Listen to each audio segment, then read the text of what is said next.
GB election ಬರುತ್ತೆ. GB ಅನ್ನೋದು ಇನ್ನೂ ಜನರಿಗೆ ತಲೆಯಲ್ಲಿ ಅಷ್ಟು ರಿಜಿಸ್ಟರ್ ಆಗಿಲ್ಲ. ಗ್ರೇಟರ್ ಬೆಂಗಳೂರು ಅಥಾರಿಟಿ BBMP ಇದನ್ನು 5 ಪಾರ್ಟ್ ಮಾಡಿದಾರಲ್ಲ, ಒಂದೊಂದು ಪಾರ್ಟ್ದು ಸಪ್ರೇಟ್ ಎಲೆಕ್ಷನ್ ಬರುತ್ತೆ. ಇನ್ನೇನು BJP ಅವರು ತಯಾರಿ ಶುರು ಮಾಡಿದ್ದಾರೆ, ಟೀಮ್ ಅನೌನ್ಸ್ ಮಾಡಿದ್ದಾರೆ, ಸಂಯೋಜಕರು ಮತ್ತು ಸಹ ಪ್ರಮುಖರು ಅಂತ. ಸಂಯೋಜಕರು ಸಹ ಪ್ರಮುಖರು, ಅದರಲ್ಲಿ ಸ್ಥಾನ ನಿರೀಕ್ಷೆ ಮಾಡ್ತಾ ಇದ್ದವರು ಯಲಹಂಕ ಶಾಸಕ SR ವಿಶ್ವನಾಥ್. ವಿಪರೀತ ಸಿಟ್ಟಿಗೆದ್ದಿದ್ದಾರೆ, ನನಗೆ ಅವಕಾಶ ಕೊಟ್ಟಿಲ್ಲ ಅಂತ. ನಾನು ನನ್ನ ಕ್ಷೇತ್ರ ನೋಡ್ಕೊಂಡಿರ್ತೀನಿ, ಸೋತ್ರೆ ಗೀತ್ರೆ ನನಗೆ ಸಂಬಂಧ ಇಲ್ಲ ಅಂತಿದ್ದಾರೆ ಅವರು. ಬೇಜಾರು ಯಾರ ಮೇಲೆ? ರಾಜ್ಯಾಧ್ಯಕ್ಷ ವಿಜೇಂದ್ರರ ಮೇಲೂ, ವಿಪಕ್ಷ ನಾಯಕ ಆರ್ ಅಶೋಕ್ ಅವರ ಮೇಲೂ. MLCಗಳಂತ ಕರ್ಕೊಂಬಂದು ಉಸ್ತುವಾರಿ ಮಾಡಿದ್ದೀರಿ, ಕೇಳ್ಕೊಳ್ಳಿ ಅವ್ರನ್ನೇ ಅಂತ. ಸೋತವ್ರನ್ನ ಕರ್ಕೊಂಡು ಬಂದು ಜವಾಬ್ದಾರಿ ಕೊಟ್ಟಿದ್ದೀರಿ, ತಮ್ಮ ಎಲೆಕ್ಷನ್ನೇ ತಾವು ಗೆದ್ದಿಲ್ಲ. ಅವರು ನಾಳೆ ಗೆಲ್ಲಿಸ್ತಾರಾ? GB ಎಲೆಕ್ಷನ್ ಗೆಲ್ಲಿಸ್ತಾರಾ ಅಂತ ಮಾತಾಡಿದ್ದಾರೆ ನಮ್ಮ ಜೊತೆಗೆ SR ವಿಶ್ವನಾಥ್. ಕೇಳಿಸ್ಕೊಳ್ಳಿ. ಈ ಸದ್ಯಕ್ಕೆ ಮಾಡಿದ್ದಾರೆ. ನಾನು ಒಂದು ಕ್ಷೇತ್ರಕ್ಕೆ ಸೀಮಿತವಾಗಿದ್ರು ಅಂತಲ್ಲ, ನಾನು 47 ವರ್ಷದಿಂದ ಪಕ್ಷವನ್ನು ಸಂಘಟನೆಯಲ್ಲಿರೋನು, ಪಕ್ಷವನ್ನು ಕಟ್ಟಿರ್ತಕ್ಕಂಥವನು. ಈಗ ಏನಾಗೈತೆ ಅಂದರೆ ಹೆಚ್ಚು ಕಮ್ಮಿ ಪ್ರಧಾನ ಕಾರ್ಯದರ್ಶಿಗಳಾಗಿರೋರೆಲ್ಲ ಬಹುತೇಕ ಚುನಾವಣೆಯಲ್ಲಿ ಸೋತಿರೋರೆ. ಸೊ ಅವರು ಹೆಂಗೆ ಚುನಾವಣೆ ಗೆಲ್ಲಬೇಕು ಅಂತೇಳಿ ಹೇಳಿದಾಗ ನಮಗೊಂದು ಸ್ವಲ್ಪ ಎಲ್ಲೋ ಒಂದು ಕಡೆ ಇರ್ಸು ಮುರ್ಸು ಆಗ್ತದೆ. ಬಿಟ್ಟರೆ ನಾವು ಪಕ್ಷ ಏನು ಹೇಳ್ತದೆ ಕೆಲಸವನ್ನು ಮಾಡ್ಕೊಂಡು ಹೋಗ್ತೀವಿ. ಸೋಮಣ್ಣವರು, ಅರವಿಂದ್ ಲಿಂಬಾವಳಿ ಅವನು ನಾವು ಸೇರಿಸ್ಕೊಳ್ಬೇಕಾಗಿತ್ತು. ಪಟ್ಟಿಗೆ ಸಹಿ ಹಾಕಿರೋದು ರಾಜ್ಯ ಅಧ್ಯಕ್ಷರೇ.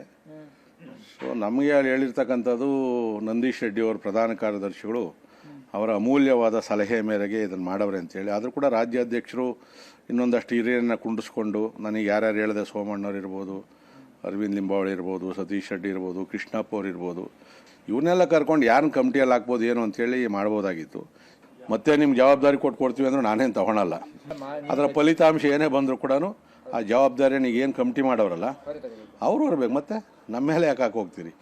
ಕೊನೆಗಾಲದಲ್ಲಿ ಬಂದು ನಮ್ಮ ತಲೆ ಮೇಲೆ ಹಾಕೋದು ಬೇಡ. ಈಗ ನಮ್ಗೆ ಏನು ಕೊಟ್ಟವ್ರು ಆ ಜವಾಬ್ದಾರಿ ಮಾಡ್ತೀವಿ. ಇವತ್ತು ಬೆಂಗಳೂರನ್ನು ಒಡಿಬಾರ್ದು ಅಂತೇಳಿ ಪ್ರಮುಖವಾಗಿ ನಾವು ಹೋರಾಟವನ್ನು ಮಾಡಿದ್ವಿ. ಅದರಲ್ಲೂ ನಮ್ಮ ವಿರೋಧ ಪಕ್ಷದ ನಾಯಕರು ಆರ್ ಅಶೋಕ್ ಅವರು ಮಹಾತ್ಮ ಗಾಂಧೀಜಿಯವ್ರ ಥರ ದೇಹ ತುಂಡಾದರೂ ಬೆಂಗಳೂರು ತುಂಡಾಗಿ ಬಿಡೋದಿಲ್ಲ ನಾನು ಅಂತೇಳಿ ದೊಡ್ಡ ಹೋರಾಟವನ್ನು ಮಾಡೋದು ನಾವು ಬೆಂಬಲಿಸಿದ್ವಿ. ಆದರೆ ಅಸೆಂಬ್ಲಿಯಲ್ಲಿ ಮಾತಾಡೋದು ಬಿಟ್ಟರೆ ಎಲ್ಲೋ ಒಂದು ಕಡೆ ಸರ್ಕಾರಕ್ಕೆ ಸರೆಂಡರ್ ಆಗ್ಬಿಟ್ವಿ ನಾವು. ಇವತ್ತು ನನಗೆ ಬೇಸರ ಐತೆ. ಈಗ ಎಲ್ಲರನ್ನೂ ಒಟ್ಟಾಗಿ ತೊಗೊಂಡು ಹೋಗ್ತೀವಿ ಅಂತ ಹೇಳ್ತಕ್ಕಂಥದ್ದು ಅದು ಮಾಧ್ಯಮದಲ್ಲಿ ಕೊಡ್ತಕ್ಕಂಥ ಹೇಳಿಕೆ.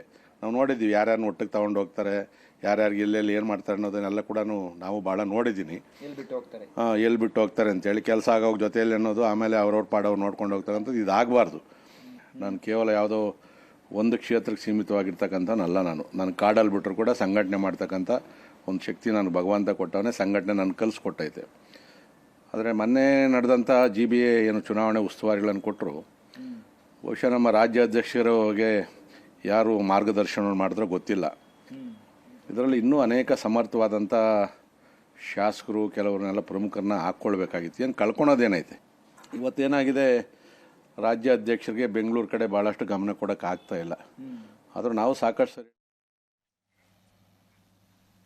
ಸಂಯೋಜಕರು ಅಂತ ಮಾಡಿದ್ದಾರೆ. ವಿಜೇಂದ್ರ ರಾಜ್ಯಾಧ್ಯಕ್ಷರಿದ್ದಾರೆ, ಆರ್ ಅಶೋಕ್ ವಿಪಕ್ಷ ನಾಯಕರಿದ್ದಾರೆ, ಛಲವಾದಿ ನಾರಾಯಣಸ್ವಾಮಿ ವಿಧಾನ ಪರಿಷತ್ ವಿಪಕ್ಷ ನಾಯಕರು, ಸದಾನಂದ ಗೌಡರು, Suresh Kumar, Shobha Karandlaje, PC Mohan, CN Manjunath, Tejasvi Surya, doctor K Sudhakar ಮತ್ತು ನಂದೀಶ್ ರೆಡ್ಡಿ.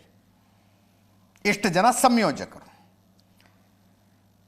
GBA ವೈಸು ಜವಾಬ್ದಾರಿಗಳನ್ನು ಕೊಟ್ಟಿದ್ದಾರೆ. ಬೆಂಗಳೂರು ಪೂರ್ವಕ್ಕೆ MTB ನಾಗರಾಜ್, KS ನವೀನ್ ಇಬ್ಬರು MLCಗಳು. ಬೆಂಗಳೂರು ಉತ್ತರಕ್ಕೆ ಮುನಿರತ್ನ ಮತ್ತು ಭಾರತಿ ಶೆಟ್ಟಿ ಒಬ್ಬರು MLA, ಒಬ್ಬರು MLC. ಬೆಂಗಳೂರು ದಕ್ಷಿಣಕ್ಕೆ ಭೈರತಿ ಬಸವರಾಜ್ ಮತ್ತು N ರವಿಕುಮಾರ್ ಒಬ್ಬರು MLA, ಒಬ್ಬರು MLC. ಬೆಂಗಳೂರು ಕೇಂದ್ರ ಡಾಕ್ಟರ್ ಅಶ್ವಥ್ ನಾರಾಯಣ್ ಮತ್ತು DS ಅರುಣ್ ಒಬ್ಬರು MLA, ಒಬ್ಬರು MLC. ಬೆಂಗಳೂರು ಪಶ್ಚಿಮಕ್ಕೆ ಗೋಪಾಲಯ್ಯ, ನಾರಾಯಣಸ್ವಾಮಿ, ಅಶ್ವಥ್ ನಾರಾಯಣ್ ಒಬ್ಬರು ಶಾಸಕರು, ಒಬ್ಬರು ಮಾಜಿ ಶಾಸಕರು, ಒಬ್ಬರು ಮುಖ್ಯ ವಕ್ತಾರರು. ಈ ರೀತಿಯಾಗಿ ಕೊಟ್ಟಿದ್ದಾರೆ. ಸೋಮಣ್ಣ, ಸತೀಶ್ ರೆಡ್ಡಿ, ರಘು, ಕೃಷ್ಣಪ್ಪ, ಅರವಿಂದ್ ಲಿಂಬಾವಳಿ, ಉದಯ್ ಗರುಡಾಚಾರು, ಮುನಿರಾಜು ಇವರಿಗೆಲ್ಲ ಅವಕಾಶ ಸಿಗಬೇಕಾಗಿತ್ತು ಅನ್ನೋದು ಅವರ ವಾದ.